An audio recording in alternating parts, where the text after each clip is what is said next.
What's up, everyone? We are live at 5. It's Friday, May 29th, and I'm Paul Wintorek. Happy birthday, Paul Wintorek. I'm Beth. Thank you, Beth Stevens. And we're joined, as always, by Caitlin Moynihan. Happy birthday, Paul. Thank you very much. Thank you very much. Hey, we have someone awesome here today. Thank you for getting, Caitlin, thank you for getting us a great guest for my birthday. Who is here today, Beth? The chairman of the board, Brian Stokes Mitchell, has joined us today. We're very excited. Amazing. Amazing. Yes. Can't wait to see. Well, we know what he's been up to. I mean, he's everywhere. I mean, this guy doesn't stop. So we'll catch up, see what's going on. But first, let's talk about today's news.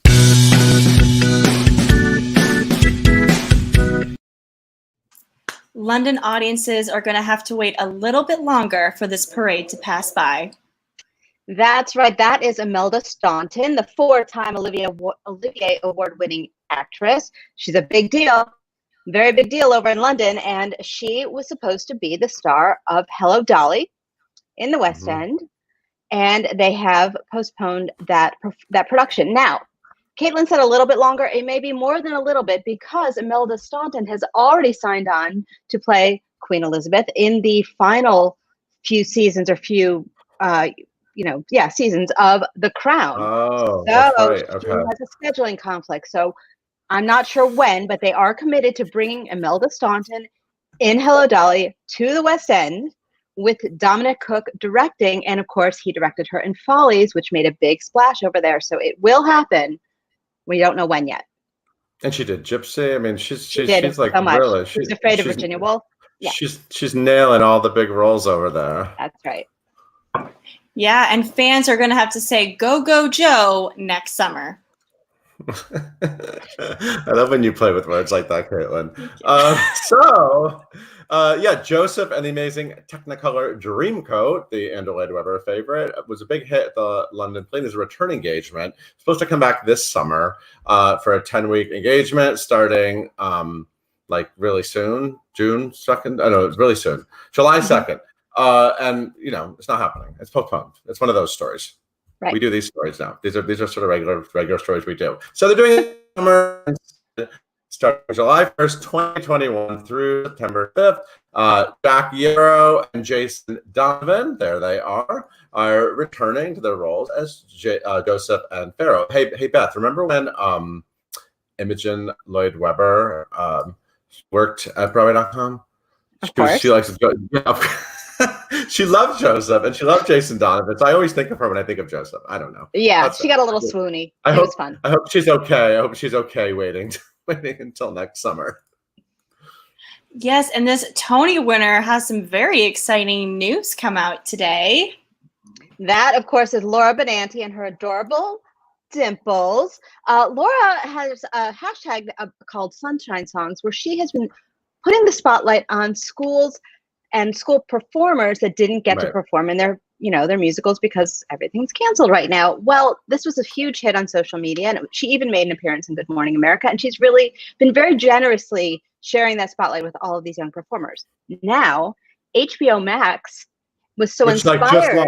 It just launched because the app on my TV just changed to HBO Max automatically. Just launched.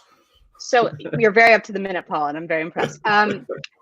They are inspired by this story, and they are going to produce Homeschool Musical, Class of 2020, and it's going to feature some of these young performers.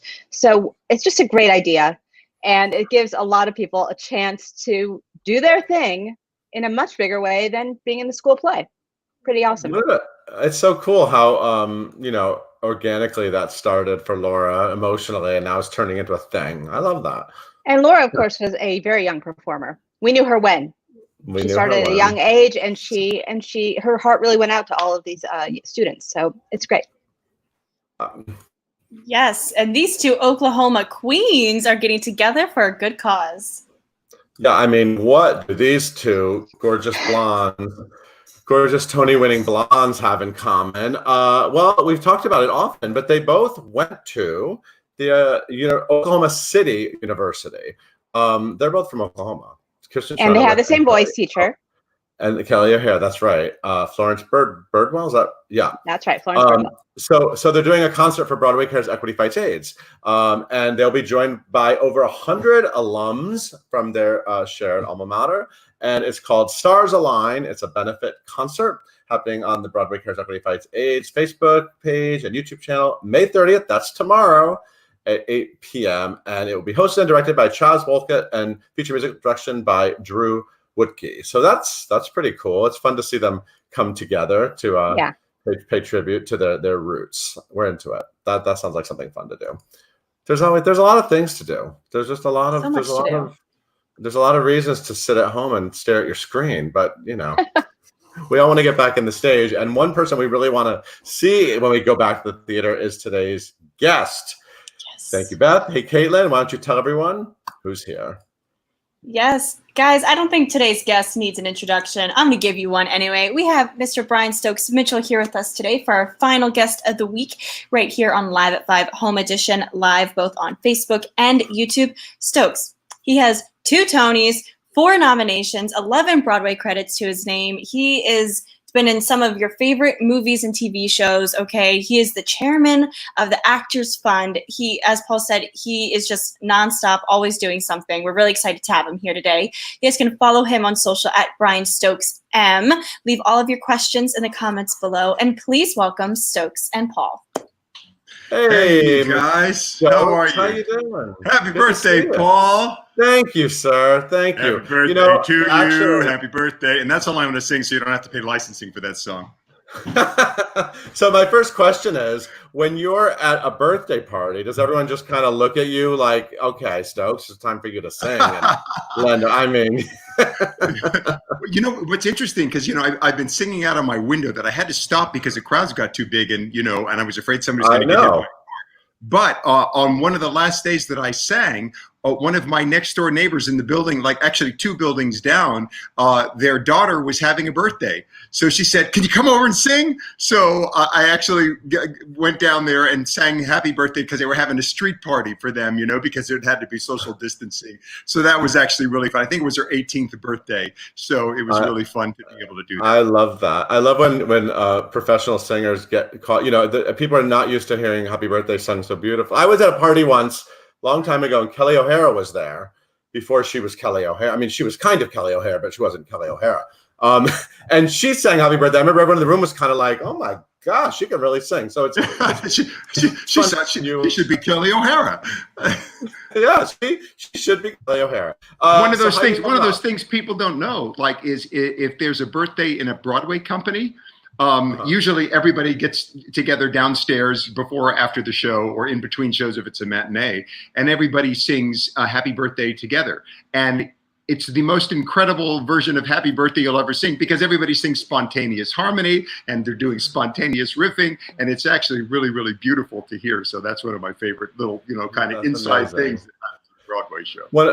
One of the many amazing Broadway traditions that aren't happening right now because everyone is home and not together with their theater families. How are you?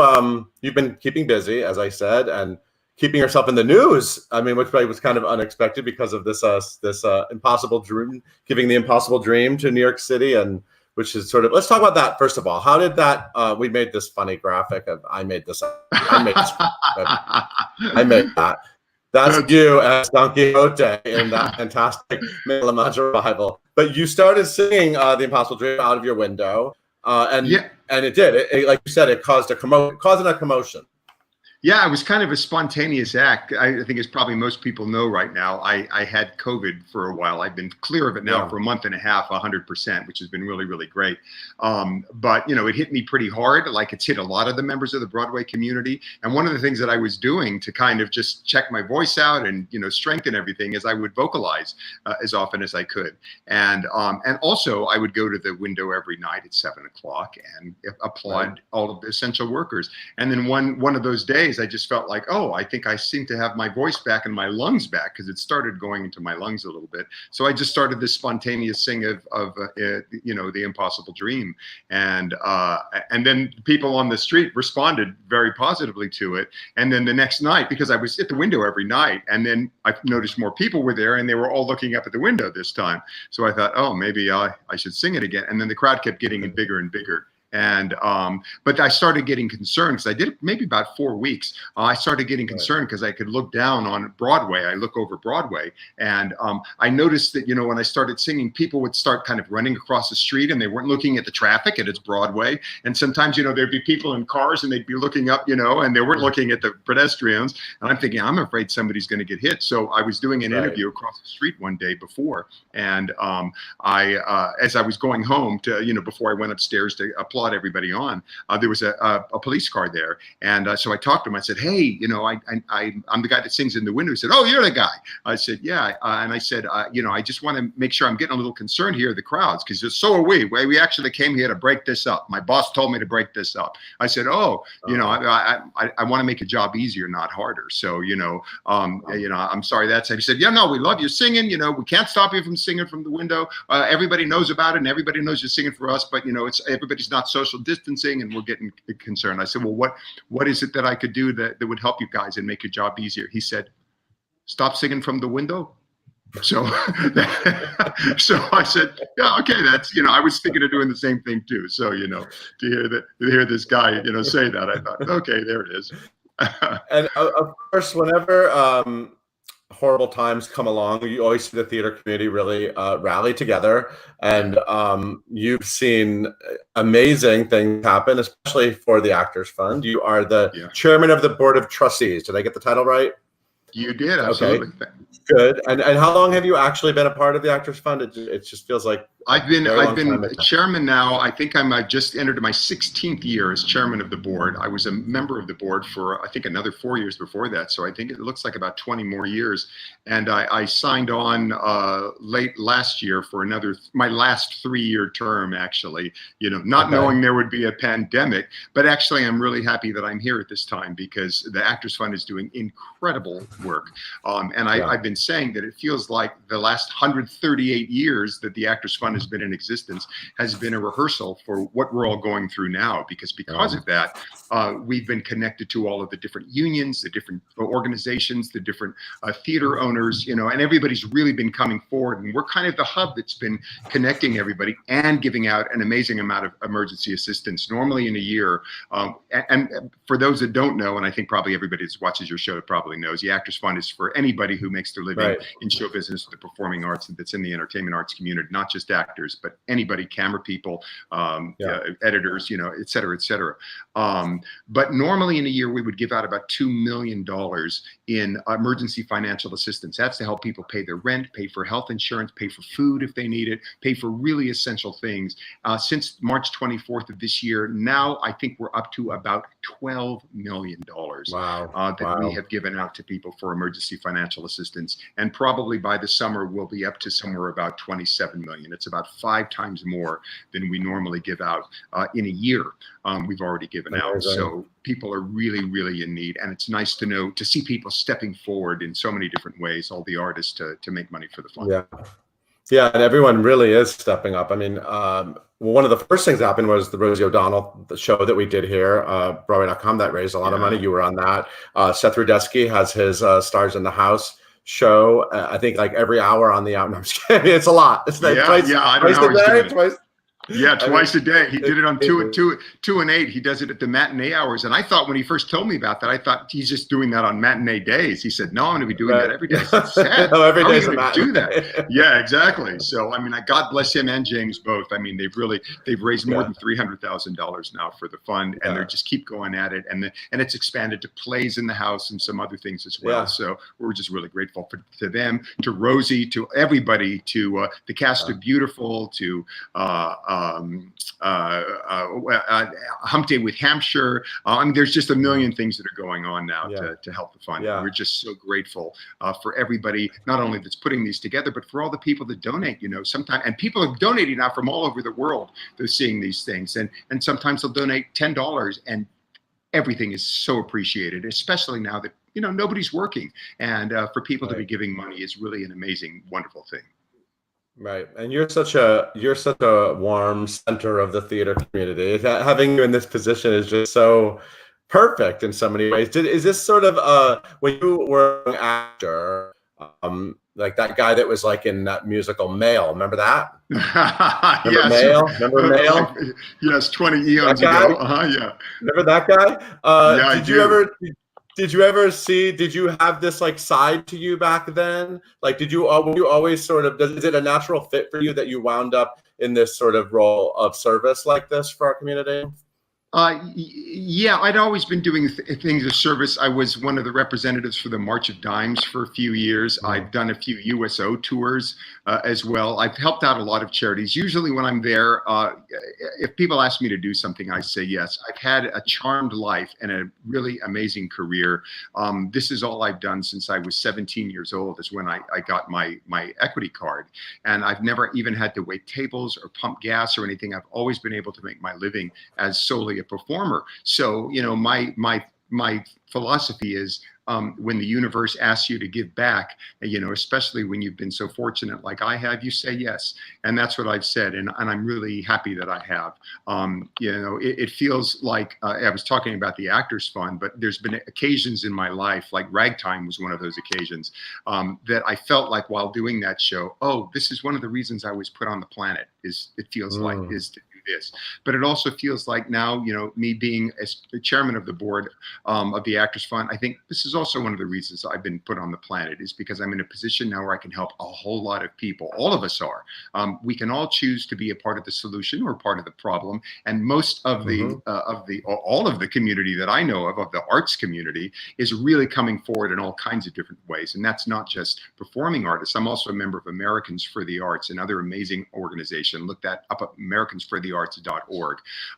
They're arts lobbying and advocacy organization. And they also do visual arts, sculpture, all arts, and people have been coming forward with them as well to do things to help out. And we're trying to figure this out together, because they're the ones that keep the statistics, that save the NAA every year, right. You know, and that do the arts lobbying. And I've done a lot of arts lobbying with them too. So everybody's really coming forward to see how we can best get through this. What was that show that got you your equity card when you were 17? I was with a company called the 12th Night Repertory Company, which was a children's theater company that was children's and young adults, because we performed in schools, but we performed in colleges as well. And we went all over. It started in San Diego, and then I got transferred to Los Angeles with them. And I also got my equity card through them. And then I was with them maybe another 6 months in Los Angeles, and then got into television immediately. So a lot of people were very surprised that I sang and I did theater, and particularly musical theater, but that's where those are my roots. I was raised at the Globe Theater and Starlight Opera in San Diego, and every theater that existed in San Diego I worked in at the time. So, you know, this is where I feel my happy place is the theater. Here's a fantastic picture of your beautiful wife, Allison. Yes, yeah. How are you guys doing? What's it been like? You guys have, how long have you guys been together? We've been this is 25 years this year, actually. So amazing. We've been together. Amazing. Now entering our 26th year, as she reminds me. So you now in the 26th year. Hi. So you sounds like a theater marquee. Yeah. So you know, a lot of couples are saying, like, you know, we're discovering new things about each other, but because of the lockdown, and are there still new things to discover when you've been together that long and you're in a situation like this? Yeah, there are always things to discover, you know, that's kind of the joy of life is, you know, all you have to do is open your eyes, look around at where you are, who you're with, what's going on. And I guarantee you there's something to discover. I walk to the park as often as I can, to Central Park or Riverside Park, and I'm always looking at stuff and I see, oh, I never saw that before. I never noticed that tree. And look, there's aphids on it and they're all traveling in a line or something, you know, but all we have to do is live life with our eyes open, but particularly with those that we live with and those we love, there's always things to discover. Although one of my favorite long marriage stories was my wife and I were on the subway one day and we ran across this lady who was with a bunch of kids, and she was telling us, oh, I'm chaperoning all of these kids. They're, you know, maybe 15, 16 years old. They're making an appearance at Carnegie Hall, and they were from Iowa or someplace like that. And I said, oh yeah. She said, yeah, and I love doing this kind of thing. My husband doesn't though. We've been married for 50 years. I said, where's your husband? He said, he's still back at home. I said, oh, okay. You've been married 50 years? She said, yes. And let me tell you, it takes that long to realize you're never really going to understand each other. And she said it with a smile on her face and no anger, no animosity, just pure understanding and acceptance. And I thought, oh, that's a great thing. So that's part of the fun too, where there's still mystery there and there's things that you don't understand, but you just decide, okay, that's all right too. What you have that you were in the Sondheim concert. You did that amazing flag song, which is like such a beautiful song cut from Assassin, and such a great timely song. But I love your setup. I love that setup you have, the microphone and the red wall, and that's in your apartment. Yeah, the red wall is in the apartment. Yeah, that's normally shooting spot. Yeah, there it is. There. Normally, there it is. It's one of the plain-ish walls we have. Actually, there's pictures there, and I took some other pictures down from the wall to be able to make it work. So there's 2 pictures that are missing, but I needed a plain background. So that's become my go-to shoot wall. It's so fun to see how people use their homes to figure this stuff out, right? Yeah, I was doing a lot of things from my office and my studio, but when I look behind, I realized, oh, there's like paint.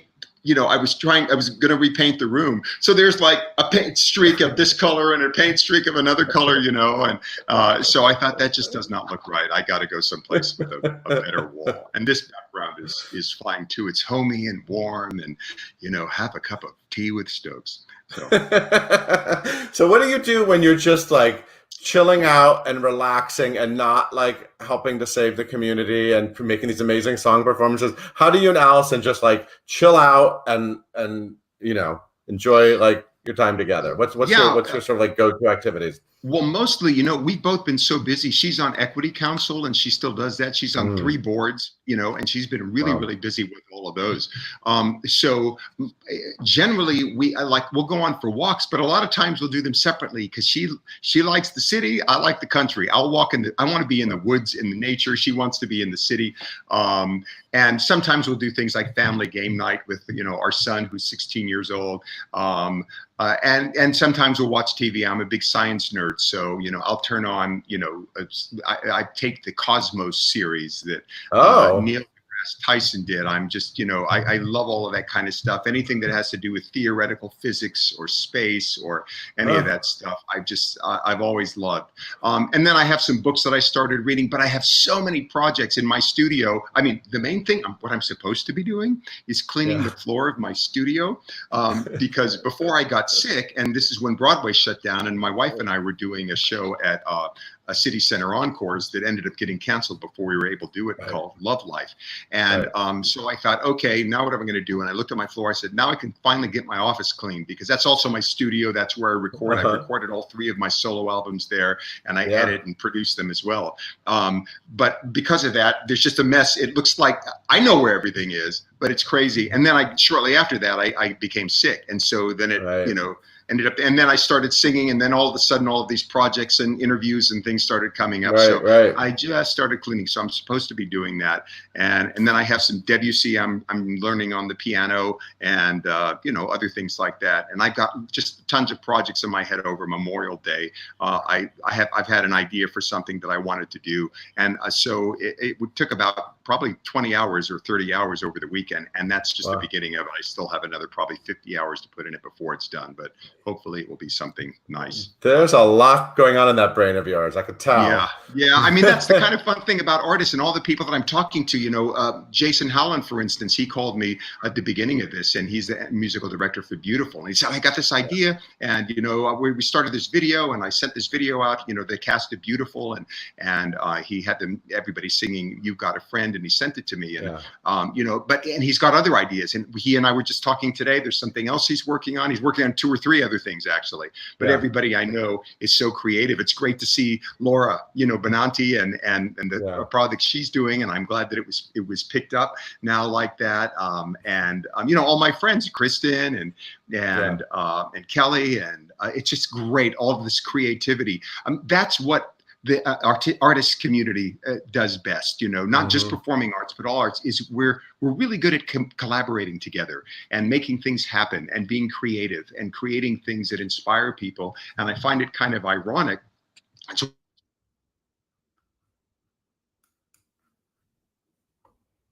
Lost you for a minute. We'll pop back in. Let me try something. We're frozen. Are we there? You have me? Yeah, you are. You're back. Okay. You're back. I don't know what happened. That was really I don't know. Yes, computerus interruptus. It's all right. Let's see. Good. Where did you lose me? Where did you lose me? I just want to know how long do we need to all just like leave you alone till you can get your place clean? Like a week? What do you need? Like a week off in July? What do you need? You don't have to. You don't have to run the world. If I wasn't doing anything else, and I was just, you know, I could actually probably do it in, I'd say a day, but I'll say 2 days to really get it organized and everything moved in the right place. Yeah, I have a lot of things to get done too, and I just keep thinking. I thought I was going to have more time, and it just hasn't happened yet. It hasn't. I don't know about you, but I'm busier now than when I was getting paid for it. It just doesn't seem to make sense. Yes, I'm very busy. I'm bringing Caitlin in. We can take a couple questions from the fans. Caitlin. Yes. Okay. So the first question we have is Crystal on Facebook wants to know, can you tell us what it was like to do Shuffle Along with all those powerhouse actors in one show? Oh, look, we have some photos. Look at that. Oh, cool. Oh, excellent. Yeah, that was one of the great experiences, theatrical experiences of my life. First thing, George Wolfe, love him. I first worked with him. He's my favorite. Oh yeah, man, Jelly's Last Jam was incredible. Yeah, and I replaced Gregory Hines in that show. And as a replacement, though, you don't usually work with the director very much. So I didn't get to work with him very, very much. We had one work session together, and then I would occasionally see him when he dropped by the show. But that was the first time. And then we'd see each other, you know, throughout the Broadway community. Sure. So when he called me about this show, I thought, to work on a show with George from the beginning, and particularly the material to resurrect those people that did the original Shuffle Along, and to work with that great cast. You know, most of them are old friends, and a lot of new ones too, like Adrienne Warren, who's now like really made her mark, and she's just so incredible. And Tina now, and an amazing group of tap dancers. Savion, because he and I did Jelly's Last Jam together, his work as a choreographer, he's like on another planet. It was a really special experience, and I wish it had lasted longer, but you know, life isn't fair, as our mothers told us, and so here we are. Do you remember the full title?